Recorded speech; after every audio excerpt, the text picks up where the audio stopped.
Hello, we have Tracy Harris here and her son Paris. Today was sentenced to 33 years for a robbery that was allegedly committed with a gun. The evidence in the case is shady. The counsel in the case has admitted that he made various violations of ineffective assistance of counsel. And I just want to have Miss Tracy Harris share a few words with the viewers.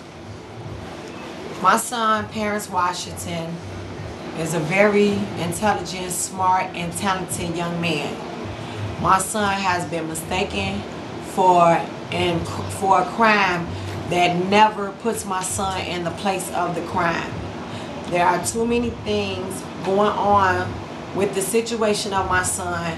They grabbed my son at the age of 15, took my son away from me, and is trying to take my son away from me for the rest of his life. 33 years for a child that in this incident of crime, no one was hurt, no one was killed. And in that right there, my son has been convicted of a crime for 33 years and no evidence. Not one thing puts my son in the place of this crime. Was a gun found? There was no gun found on my son or Kevin. There was no any property of the victims found on my son. There was no physical body harm done to my son. Nothing does not, in no type of shape, form, or fashion, puts my son in the place of this crime. Okay, now about the eyewitnesses, meaning the victims of this crime, they stated that they could not even recall or remember quite as to who committed this crime. Can you kind of like elaborate on that? Jose Sr. had testified to the fact that he had a physical fight with my son, and as speaking such, he had blood on him. He had scrapes on, I believe, his hands and his elbow. He's a 42-year-old, about 190, maybe 200 pound, husky Mexican man, contractor, construction worker, rehabber. My son was only 15 years old at the time. My son was accused of having a physical fight with Jose Sr. and my son had no blood on him, no physical harm done to his body, his hands, his face. Nothing puts him in a place of even that particular incident that Jose Sr. got on the witness stand and said that he had a physical fight with my son with a gun. They never found a gun on my son. They never found any property of these victims on my son. Right. Now, what is Jose's last name to your knowledge?